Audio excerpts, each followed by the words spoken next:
ओम शांति, ओम शांति, ओम शांति। हम सभी अपने आत्मिक स्वरूप में स्थित होकर बहुत ही ध्यान से और बहुत ही एकाग्रता से अपने परमपिता परमात्मा के महावाक्यों को सुनेंगे और स्वयं में धारण करेंगे। अपने आत्मिक स्थिति में स्थित होकर ओम शांति। आज 6 जुलाई 2024 की बाबा की साकार वाणी है। बाबा कहते हैं, मीठे बच्चे, बाप की याद से बुद्धि स्वच्छ बनती है, दिव्य गुण आते हैं। इसलिए एकांत में बैठ अपने आप से पूछो कि दैवी गुण कितने आए हैं। आज का प्रश्न है, सबसे बड़ा आसुरी अवगुण कौन सा है जो बच्चों में नहीं होना चाहिए?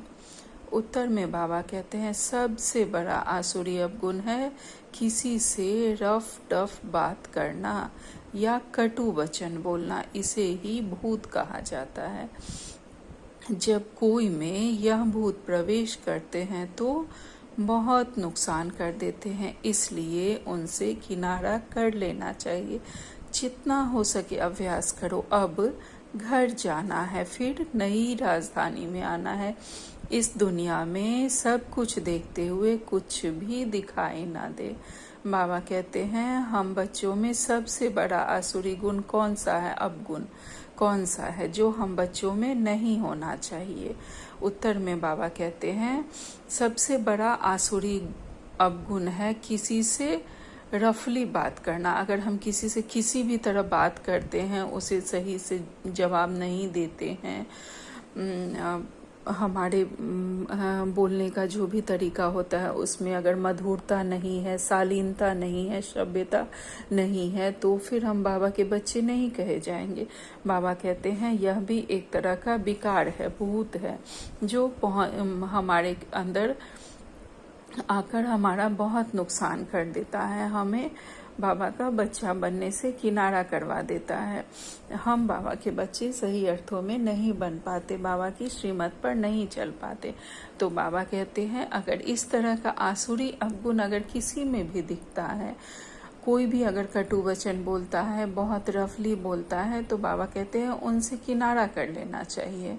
उनसे जितना कम हो सके उतना उन्हें अपने सभ्य शालीन शब्दों में उन्हें जवाब देना है और उसके बाद किनारा कर लेना है, बाबा में स्थित हो जाना है, बाबा की याद में चले जाना है। बाबा कहते हैं, इसका हम जितना ज़्यादा अभ्यास करेंगे उतना अच्छा है, ऐसे लोगों से किनारा करना। अब हमें नई दुनिया में जाना है, तो इस दुनिया में जो हम देख रहे हैं वो भी हमें देखते हुए नहीं देखना है, सदा बाबा की याद में रहना है। ओम शांति। बाप बैठ बच्चों को समझाते हैं, जाना तो है शरीर छोड़कर, इस दुनिया को भी भूल जाना है, यह भी एक अभ्यास है।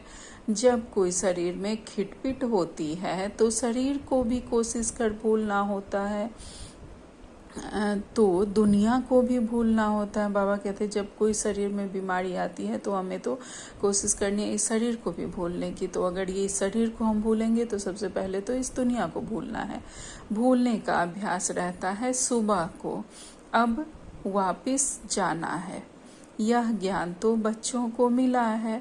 सुबह याद करने का अभ्यास अर्थात अमृत वेले हमें यह याद रखना है कि इस दुनिया में हम जो कुछ देख रहे हैं वह सब नष्ट होना है। तो सुबह सुबह ही हमें देही अभिमानी होने का, अपने फरिश्ता स्वरूप का अभ्यास कर लेना है कि पूरा दिन हमें देही अभिमानी होकर रहना है और दूसरों को भी आत्मिक स्वरूप में देखना है। तो बाबा कहते हैं, इस भूलने का अभ्यास सुबह को करना है, इस शरीर को, इस दुनिया को भूलने का अभ्यास। बस अब वापस जाना है, यह ज्ञान तो बच्चों को मिला है, सारी दुनिया को छोड़ अब घर जाना है। जास्ती ज्ञान की तो दरकार नहीं रहती, कोशिश कर उसी धुन में रहना है, भल शरीर को कितनी भी तकलीफ होती है। बच्चों को समझाया जाता है कैसे अभ्यास करो, जैसे कि तुम हो ही नहीं। बाबा हमें समझाते हैं कि कैसे अभ्यास करना है, जैसे हमारा यह शरीर है ही नहीं। यह भी अच्छा अभ्यास है, बाकी थोड़ा समय है। जाना है घर, फिर बाप की मदद है या इनकी अपनी मदद है, मदद जरूर मिलती है और पुरुषार्थ भी करना होता है। यह जो कुछ देखने में आता है वह है नहीं, अब घर जाना है, वहां से फिर अपनी राजधानी में आना है। पिछाड़ी में यह दो बातें जाकर रहती है, जाना है फिर आना है, अर्थात हम इस शरीर को छोड़कर जाएंगे शांति धाम, उसके बाद फिर सुख धाम में आएंगे। तो हमें जाना है और फिर सुख धाम में आना है। देखा जाता है इस याद में रहने से शरीर के रोग जो तंग करते हैं वह ऑटोमेटिकली ठंडे हो जाते हैं, वह खुशी रह जाती है। खुशी जैसी खुराक नहीं, इसलिए बच्चों को भी यह समझाना पड़ता है, बच्चे अब घर चलना है, स्वीट होम चलना है, इस पुरानी दुनिया को भूल जाना है। इसको कहा जाता है याद की यात्रा। अभी ही बच्चों को मालूम पड़ता है, बाप कल्प कल्प आते हैं, यही सुनाते हैं, कल्प बाद फिर मिलेंगे।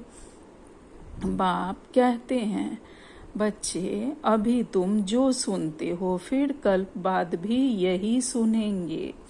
यह तो बच्चे जानते हैं। बाप कहते हैं, हम कल्प कल्प आकर बच्चों को मार्ग बताता हूँ। मार्ग पर चलना बच्चों को का काम है। बाप आकर मार्ग बताते हैं, साथ में ले जाते हैं। सिर्फ मार्ग नहीं बताते लेकिन साथ में भी ले जाते हैं। यह भी समझाया जाता है, यह जो चित्र आदि हैं पिछाड़ी में कुछ भी काम नहीं आते। बाप ने जो परिचय दे दिया है, बाबा ने जो हमें परिचय दिया है, बच्चे समझ जाते हैं। बाप का वर्षा बेहद की बादशाही है। जो कल मंदिरों में जाते थे, महिमा गाते थे, इन बच्चों लक्ष्मी नारायण की। बाबा तो इन्हों को भी बच्चे बच्चे कहेंगे ना, जो उन्हों को ऊंच बनाने की महिमा गाते थे, अब फिर ऊंच बनने का पुरुषार्थ करते हैं। हम ही बच्चे जो भगवान भगवती की पहले महिमा गाते थे, अब हम वही बनने का, जब हमें अपना और बाबा का ज्ञान मिल गया है तो हम वो बनने का पुरुषार्थ कर रहे हैं। शिव बाबा के लिए नई बात नहीं, तुम बच्चों के लिए नई बात है। युद्ध के मैदान में तो बच्चे हैं, संकल्प विकल्प भी इन्हें तंग करेंगे। यह खांसी भी इनके कर्म का हिसाब किताब है, इनको भोगना है। बाबा तो मौज में है, इनको कर्मातीत बनना है। ब्रह्मा बाबा के बारे में बाबा कह रहे हैं कि यह खांसी जो उन्हें आ रही है, बाबा को बहुत खांसी होती थी, उन्हें शायद दम्मा की शिकायत थी, तो बाबा कहते हैं कि यह खांसी भी इनके हिसाब किताब, यह कर्म का ही इनके हिसाब किताब है, इसको उन्हें ही भोगना है, अर्थात ब्रह्मा बाबा को ही भोगना है। बाबा तो मौज में है, अर्थात शिव बाबा को कोई नहीं उससे प्रॉब्लम है, वह ब्रह्मा बाबा का हिसाब किताब था। तो बाबा कहते हैं कि इन्हें ही पुरुषार्थ करके कर्मातीत बनना है। बाप तो है ही सदा कर्मातीत अवस्था में शिव बाबा। हम तुम बच्चों को माया के तूफान आदि कर्म भोग आएंगे। हम तुम बच्चों को माया के तूफान आदि कर्म भोग आएंगे। बाबा के बच्चों को माया के तूफान आएंगे और कर्म भोग भी आएंगे, शरीर के, मन के, विकारों के भोग इस तरह के आएंगे। बाबा कहते हैं यह समझाना चाहिए। बाप तो रास्ता बताते हैं, बच्चों को सब कुछ समझाते हैं। इस रथ को कुछ होता है तो तुमको फीलिंग आएगी कि दादा को कुछ हुआ है। बाबा को कुछ नहीं होता, इनको होता है। बाबा बता रहे हैं कि अगर कुछ भी होता है, कोई बीमारी आती है तो दादा अर्थात ब्रह्मा बाबा को आती है। बाबा को कुछ नहीं होता, शिव बाबा को कुछ नहीं होता, ब्रह्मा बाबा को होता है। ज्ञान मार्ग में अंधश्रद्धा की बात नहीं होती, इस ज्ञान में कोई अंधश्रद्धा की बात नहीं है। बाबा कहते हैं, बाप समझाते हैं, मैं किस तन में आता हूँ, बहुत जन्मों के अंत के पतित तन में मैं प्रवेश करता हूँ। दादा भी समझते हैं, जैसे और बच्चे हैं मैं भी हूँ। दादा पुरुषार्थी है, संपूर्ण नहीं है। तुम सब प्रजापिता ब्रह्मा के बच्चे ब्राह्मण पुरुषार्थ करते हो विष्णु पद पाने। लक्ष्मी नारायण कहो विष्णु कहो, बात तो एक ही है। बाप ने समझाया भी है, आगे नहीं समझते थे। न ब्रह्मा विष्णु शंकर को न अपने को समझते थे। अभी तो बाप को ब्रह्मा विष्णु शंकर को देखने से बुद्धि में आता है, यह ब्रह्मा तपस्या करते हैं, यही सफेद ड्रेस है। कर्मातीत अवस्था भी यहाँ होती है। इन एडवांस तुमको साक्षात्कार होता है। यह बाबा फरिश्ता बनेंगे। तुम भी जानते हो हम कर्मातीत अवस्था को पाकर फरिश्ता बनेंगे नंबर वार। जब तुम फरिश्ते बनते हो तब समझते हो कि अब लड़ाई लगेगी। मिरुआ मौत मलू का शिकार, यह बहुत ऊंच अवस्था है। बच्चों को धारणा करनी है। यह भी निश्चय है कि हम चक्र लगाते हैं और कोई इन बातों को समझ ना सके। नया ज्ञान है और फिर पावन बनने के लिए बाप याद सिखाते हैं। यह भी समझते हो बाप से वर्षा मिलता है। कल्प कल्प बाप के बच्चे बनते हैं। 84 का चक्र लगाया है। कोई को भी तुम समझाओ तुम आत्मा हो। परम पिता परमात्मा बाप है। अब बाप को याद करो तो उनकी बुद्धि में आएगा दैवी प्रिंस बनना है तो इतना पुरुषार्थ करना है, विकार आदि सब छोड़ देना है। बाप समझाते हैं भाई बहन भी नहीं, भाई भाई समझो। बाप को याद करो तो विकर्म विनाश होंगे और कोई तकलीफ नहीं है पिछाड़ी में, और कोई इन बातों की दरकार नहीं पड़ेगी। सिर्फ बाप को याद करना है, आस्तिक बनना है, ऐसा सर्वगुण संपन्न बनना है। लक्ष्मी नारायण का चित्र बड़ा एक्यूरेट है। सिर्फ बाप को भूल जाने से दैवी गुण धारण करना भी भूल जाते हैं। सिर्फ बाप को, अगर बाबा को हम भूल जाते हैं तो हम दैवी गुण को भी धारण नहीं कर पाते हैं। वो गुण भी हम भूल जाते हैं, हमारे कौन से दैवी गुण है। फिर हमारे में फिर वही कलयुगी संस्कार जागृत हो उठता है। बच्चे एकांत में बैठ विचार करो, बाबा को याद करके हम को यह बनना है, यह गुण धारण करना है। बात तो बहुत छोटी है। बच्चों को कितनी मेहनत करनी पड़ती है, कितना देह अभिमान आ जाता है। बाप कहते हैं देही अभिमानी भव, बाप से ही वर्षा लेना है। बाप को याद करेंगे तब तो खिचड़ा निकलेगा। बच्चे जानते हैं अभी बाबा आया हुआ है, ब्रह्मा द्वारा नई दुनिया की स्थापना करते हैं। तुम बच्चे जानते हो स्थापना हो रही है। इतनी सहज बात भी तुमसे खिसक जाती है। एक अल्फ है बेहद के बाप से बादशाही मिलती है। बाप को याद करने से नई दुनिया याद आ जाती है। अबलाएं कुब्जाएं भी बहुत अच्छा पद पा सकती हैं। सिर्फ अपने को आत्मा समझ बाप को याद करो। बाप ने ही रास्ता बताया है। कहते हैं अपने को आत्मा निश्चय करो। बाप की पहचान तो मिली, बुद्धि में बैठ जाता है। अब 84 जन पूरे हुए, घर जाएंगे, फिर आकर स्वर्ग का पाठ बजाएंगे। यह प्रश्न नहीं उठता कि कहाँ याद करूं, कैसे याद करूं। बुद्धि में है बाप को याद करना है। बाप कहाँ भी जाएं, तुम भी उनके ही बच्चे हो ना। बेहद के बाप को याद करना है। यहाँ बैठे हो तो तुमको आनंद आता है। सम्मुख बाप से मिलते हैं। मनुष्य मूझ जाते हैं कि शिव बाबा की जयंती कैसे होगी। यह भी समझते नहीं कि शिवरात्रि क्यों कहा जाता है। श्री कृष्ण के लिए समझते हैं ना, रात को जयंती होती है, परंतु इस रात्रि की बात नहीं, वह आधा कल्प की रात पूरी होती है। फिर बाप को आना पड़ता है नई दुनिया की स्थापना करने। है बहुत सहज, बच्चे खुद समझते हैं, सहज है। दैवी गुण धारण करने हैं, नहीं तो 100 गुना पाप हो जाता है। मेरी निंदा कराने वाले ऊंच ठौर नहीं पा सकेंगे, बाप की निंदा कराएंगे तो पद भ्रष्ट हो जाएगा। बहुत मीठा बनना चाहिए। रफ डफ बात करना यह दैवी गुण नहीं है, समझना चाहिए। यह आसुरी अवगुण है, प्यार से समझाना होता है। यह तुम्हारा दैवी गुण नहीं है, यह भी बच्चे जानते हैं। अभी कलयुग पूरा होता है और यह है संगम युग।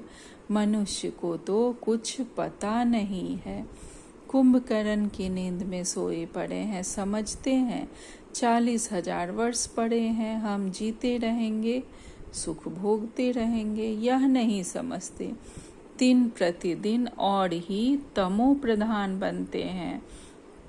तुम बच्चों ने विनाश का साक्षात्कार भी किया है, आगे चलकर ब्रह्मा का, श्री कृष्ण का भी साक्षात्कार करते रहेंगे। ब्रह्मा के पास जाने से तुम स्वर्ग का ऐसा प्रिंस बनेंगे। इसलिए अक्सर करके ब्रह्मा और श्री कृष्ण दोनों के साक्षात्कार होते हैं। कोई को विष्णु का होता है, परंतु उनसे इतना समझ नहीं सकेंगे। नारायण का होने से समझ सकते हैं। यहाँ हम जाते ही हैं देवता बनने के लिए। तो तुम अभी सृष्टि के आदि मध्य अंत का पाठ पढ़ते हो। पाठ पढ़ाया जाता है याद के लिए। पाठ आत्मा पढ़ती है, देह का भान उतर जाता है। आत्मा ही सब कुछ करती है। अच्छे अथवा बुरे संस्कार आत्मा में ही होते हैं। तुम मीठे मीठे बच्चे 5,000 वर्ष बाद आकर मिले हो। तुम वही हो, फीचर्स भी वही हैं। 5,000 वर्ष पहले भी तुम ही थे। तुम भी कहते हो 5,000 वर्ष बाद आप वही आकर मिले हो, जो हमको मनुष्य से देवता बना रहे हो। हम देवता थे, फिर असुर बन पड़े हैं। देवताओं के गुण गाते आए, अपने अवगुण वर्णन करते आए। अब फिर देवता बनना है, क्योंकि दैवी दुनिया में जाना है। तो अब अच्छी रीति पुरुषार्थ कर ऊंच पद पाओ। टीचर तो सबको कहेंगे ना, पढ़ो, अच्छी मार्क से पास हो तो हमारा भी नाम वाला और तुम्हारा भी नाम वाला होगा। ऐसे बहुत कहते हैं। बाबा आपके पास आने से कुछ निकलता ही नहीं, सब भूल जाते हैं। आने से ही चुप हो जाएंगे। यह दुनिया जैसे कि खत्म हुई पड़ी है। फिर तुम आएंगे नई दुनिया में। यह तो बड़ी सोवनिक नई दुनिया होगी। कोई शांति धाम में विश्राम पाते हैं, कोई को विश्राम नहीं मिलता है। ऑल राउंड पार्ट है, परंतु तमो प्रधान दुख से छूट जाते हैं। वहाँ शांति सुख सब मिल जाता है। तो ऐसे अच्छी रीति पुरुषार्थ करना चाहिए। ऐसे नहीं कि जो नसीब में होगा, अर्थात ऐसे नहीं सोचना है कि जो नसीब में होगा वही मिल जाएगा। अच्छी रीतियां में पुरुषार्थ करना है, नहीं, पुरुषार्थ करना चाहिए। समझा जाता है राजधानी स्थापन हो रही है। हम श्रीमत पर अपने लिए राजधानी स्थापन कर रहे हैं। बाबा जो श्रीमत देने वाला है वह खुद राजा आदि नहीं बना है। श्री बाबा तो कुछ नहीं बनते हैं, वह तो हमें देते हैं। हम सिर्फ उनकी श्रीमत पर चलते हैं, उनकी श्रीमत से हम बनते हैं। नई बात है ना। कभी कोई ने ना तो सुनी ना देखी, अभी तुम बच्चे समझते हो। श्रीमद् पर हम बैकुंठ की बादशाही स्थापन करते हैं। हमने अनगणित बार रजाई स्थापन की है, करते और गवाते हैं। यह चक्र फिरता ही रहता है। पादरी लोग जब चक्र लगाने निकलते हैं तो और कोई को देखना भी पसंद नहीं करते हैं, सिर्फ क्राइस्ट की ही याद में रहते हैं, शांति में चक्र लगाते हैं।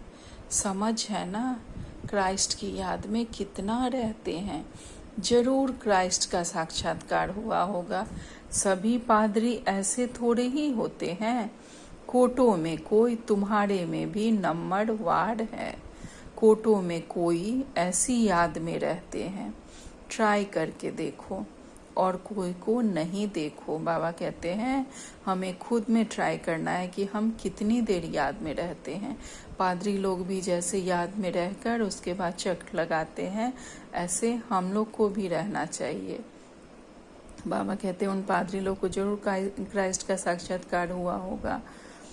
तो बाबा कहते हैं हाँ, हम बच्चों को भी, बाबा के बच्चों को भी जैसे शुरू में हुआ वैसे अंत में भी अब साक्षात्कार का पाठ धीरे धीरे शुरू हो चुका है। तो बाबा कहते हैं कि हमें भी साक्षात्कार होगा। हमें देखना है कि हम बाबा की याद में कितना रहते हैं, बाबा को याद करते कितना हम सुदर्शन चक्र फिराते हैं। आगे कहते हैं और कोई को नहीं देखो, बाप को याद करते सुदर्शन चक्र फिराते रहो, तुमको अथाह खुशी होगी। श्रेष्ठाचारी देवताओं को कहा जाता है, मनुष्यों को भ्रष्टाचारी कहा जाता है। इस समय तो देवता कोई है नहीं। बाबा कहते हैं जो देवता, जब हम देवताई गुण धारण करते हैं तो उन्हें श्रेष्ठाचारी कहा जाता है, और मनुष्यों को जो कलयुगी हैं उन्हें भ्रष्टाचारी कहा जाता है। और इस समय तो कोई भी देवता नहीं है, तो कोई श्रेष्ठाचारी भी नहीं है। आधा कल्प दिन आधा कल्प रात, यह भारत की ही बात है। बाप कहते हैं मैं आकर सबकी सदगति करता हूँ। बाकी जो और धर्म वाले हैं वह अपने अपने समय पर अपने धर्म की आकर स्थापना करते हैं। सब आकर यह मंत्र ले जाते हैं, बाप को याद करना है। जो याद करेंगे वह अपने धर्म में ऊंच पद पाएंगे। हम भी बाबा को जितना याद करेंगे, जितना दैवी गुण धारण करेंगे, उतने अच्छे तरह से, बाबा ने कहा है ना कि मंदिरों में हमारी पूजा होगी। जितना अच्छा हम पुरुषार्थ करेंगे उतने अच्छी देवी देवताओं का हम पद पाएंगे, और फिर द्वापर से हमारी ही मंदिरों में उतने अच्छे तरीके से पूजा होगी। आगे कहते हैं बाबा, तुम बच्चों को पुरुषार्थ करके रूहानी म्यूजियम अथवा कॉलेज खोलना चाहिए। लिख दो, विश्व की अथवा स्वर्ग की रजा इस सेकंड में कैसे मिल सकती है, आकर समझो। बाप को याद करो तो बैकुंठ की बादशाही मिलेगी। अच्छा, मीठे मीठे से खिलते बच्चों प्रति माता पिता बाप दादा का याद प्यार और गुड मॉर्निंग। रूहानी बाप की रूहानी बच्चों को नमस्ते। हम सब रूहानी बच्चों की रूहानी माता पिता बाप दादा को याद प्यार गुड मॉर्निंग और नमस्ते नमस्ते नमस्ते। शुक्रिया मेरे मीठे प्यारे बाबा, आपका लाख लाख शुक्रिया। आज बाबा ने धारणा के लिए मुख्य सार में पहली पॉइंट कही है, चलते फिरते एक बाप की ही याद रहे, कुछ देखते हुए भी दिखाई ना दे।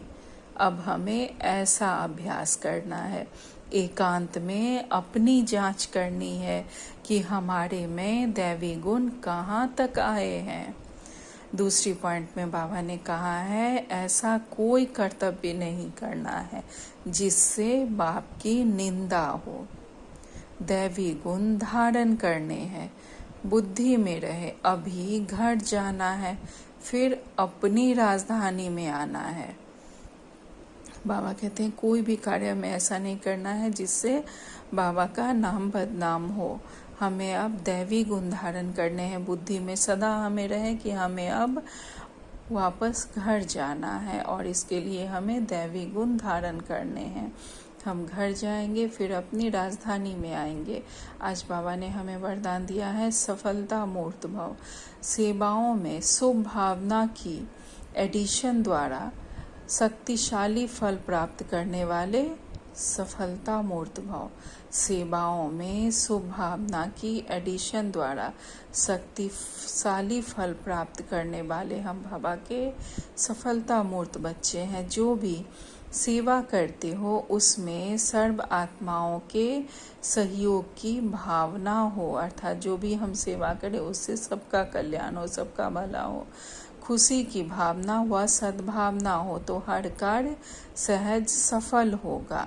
चाहे हम जहाँ से जो भी सेवा कर रहे हैं, घर से, सेंटर से, कहीं से भी किसी भी तरह की सेवा कर रहे हैं, अपने ऑफिस से, कहीं से भी जो कार्य कर रहे हैं, तो हमें सबके भले के लिए अच्छी भावना से अगर हम कोई भी कार्य करेंगे तो वह कार्य सफल होगा ही होगा। बाबा कहते हैं खुशी की भावना व सद्भावना हो तो हर कार्य सहज सफल होगा।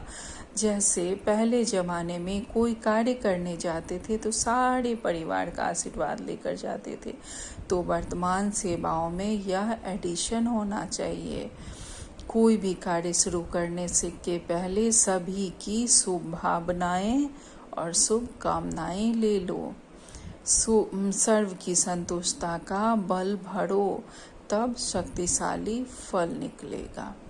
बाबा कहते हैं जैसे पहले के ज़माने में लोग आशीर्वाद लेकर कोई कार्य करते थे, तो ऐसे हमें सबकी शुभ भावना लेकर हम अगर कोई भी कार्य करेंगे, शुभकामनाएं लेकर, तो फिर हमें शक्तिशाली फल मिलेगा और हमें सफलता मिलेगी।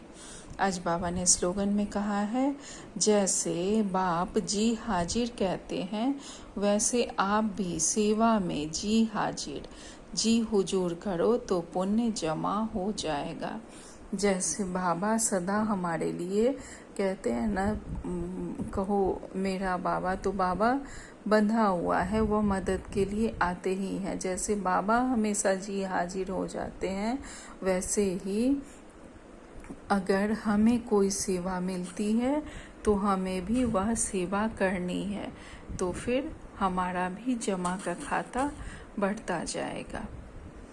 हमें भी जी हाजिर हुजूर करना है बाबा की तरह। आज का व्यक्ति सारे हैं। आज 6 तारीख का व्यक्ति सारे हैं। ज्ञानी तो आत्मा सदैव हर एक के प्रति मास्टर स्नेह का सागर है। जो ज्ञानी तो आत्मा है वो सदैव हर समय हर एक के प्रति स्नेह का सागर है। जैसे बाबा हमारे स्नेह के सागर हैं, तो हम मास्टर स्नेह के सागर हैं। बिना स्नेह के उसके पास और कुछ है नहीं। कोई भी आएगा तो उसे स्नेह ही देंगे।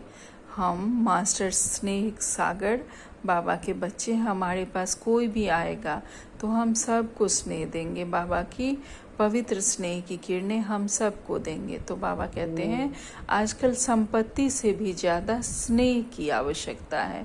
स्नेह की शक्ति से दुश्मन को भी मित्र बना सकते हो, अधिकारियों पर भी उपकार कर सकते हो। अगर हम किसी को भी स्नेह की वाइब्रेशन फैलाएंगे तो दुश्मन को भी अपना मित्र बना लेंगे, और जो अपकारी है उस पर भी हम उपकार करेंगे। तो बाबा कहते हैं हम स्नेह के सागर की संतान, मास्टर स्नेह के सागर हैं, तो हमें सब पर स्नेह की किरणें देनी है। जैसे कि आज बाबा ने कहा कि कोई अगर रफली हमसे बात भी करता है तो भी हमें उससे उस तरह से बात नहीं करनी है। हमें सदा मीठा बोलना है, धीरे बोलना है, कम बोलना है। बाबा के इस गुण को, इस श्रीमत को सदा हमें स्वयं में धारण करके चलना है। तो बाबा कहते हैं अगर कोई हमारे से सामने से वैसे बात भी कर रहा है, हमें वैसे बात नहीं करनी, हमें बहुत मीठी बोली में बात करनी है। और तब भी कोई अगर वैसे बात करता है तो हमें किनारा कर लेना है। अच्छा, ओम शांति, ओम शांति, ओम शांति। शुक्रिया बाबा।